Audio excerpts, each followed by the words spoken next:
दोस्तों कैसे हैं आप।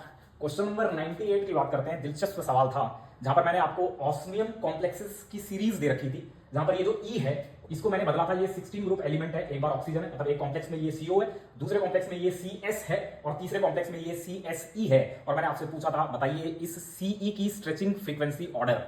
बेहतरीन सवाल, दिलचस्प सवाल है। ये सारे पाई एक्सेप्टर हैं, आप जानते हैं ये पाई एक्सेप्टर है। पाई एक्सेप्टर स्पेक्ट्रोकेमिकल सीरीज में ये एक्सट्रीमली हाई एंड पर होते हैं, मतलब स्प्लिटिंग बहुत ज्यादा करवाते हैं अपनी पाई एक्सेप्टिंग कैपेबिलिटीज की वजह से। तो अगर इन तीनों का कंपेयर अपन करें तो यहां पर क्या हो रहा होगा, यहां पर ये हो रहा होगा कि ऑस्मियम बैक डोनेट कर रहा होगा, सीई में बैक डोनेट कर रहा होगा। और बैक डोनेट जब वो करता है तो वो ल्यूमो में करता है, ल्यूमो में। तो जो जितना बेहतरीन पाई एक्सेप्टर होगा उसकी स्ट्रेचिंग फ्रीक्वेंसी उतनी ही कम होगी, उसका सीई बॉन्ड उतना ही लंबा होगा, क्योंकि ये एंटी बॉन्डिंग में ले रहा है। तो फिर ऐसे में हमें इनकी पाई एक्सेप्टिंग नेचर को ही जस्टिफाई करना है, कौन कितना बेहतरीन पाई एक्सेप्टर है। तो अगर मैं इसकी चर्चा करूं, सीओ का अगर अपन एमओ डायग्राम बनाए तो फिर सीओ के एमओ डायग्राम में ये ऑक्सीजन है, ऑक्सीजन के 2p कहीं नीचे होंगे। एस की अगर बात करूं तो इसके 3p थोड़े ऊपर होंगे, और अगर एसई की बात करूं, सेलेनियम की बात करूं, तो इसके 4p और ऊपर होंगे। तो ऐसे में होगा क्या, ऐसे में ये जो पाई इंटरेक्शन है ये क्या है, ये तो सारे नॉन बॉन्डिंग होते हैं, नॉन बॉन्डिंग नेचर के। होमो तो नॉन बॉन्डिंग होता है इसका, इनके बीच कहीं लाई करता है, इनके बीच यहां कहीं लाई करता है। तो अगर मैं सीओ के नॉन बॉन्डिंग की बात करूं ना, सीओ के होमो की बात करूं तो वो ये यहां कहीं है।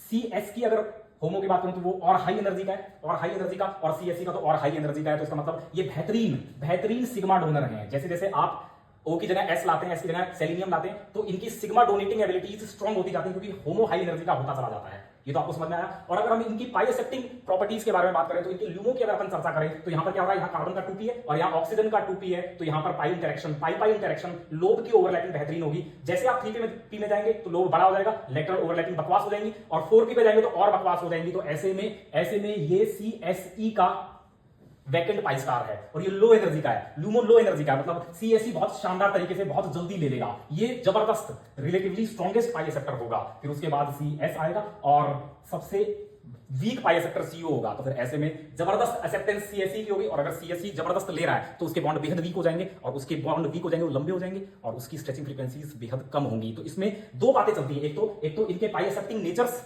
जिसमें CSE की स्ट्रेंथ सबसे ज्यादा, सबसे बेहतरीन एक्सेप्टर है, तो सबसे वीक बॉन्ड बना लेगा। तो सब एक बात तो ये, और दूसरा यहां पर आप रिड्यूस मास की भी अगर बात करेंगे ना, तो रिड्यूस मास में आप जानते हैं स्ट्रेचिंग फ्रीक्वेंसी 1/2 पाई के अपॉन रिड्यूस मास। तो जैसे जैसे आप यहां से यहां चल रहे हैं, CSE की तरफ आ रहे हैं, तो फिर रिड्यूस मास बढ़ रहा है, और रिड्यूस मास बढ़ रहा है तो भी स्ट्रेचिंग फ्रीक्वेंसीज घटेंगी। समझ रहे हैं आप मेरी बात। तो इसमें ये दो कॉन्सेप्ट लगेंगे।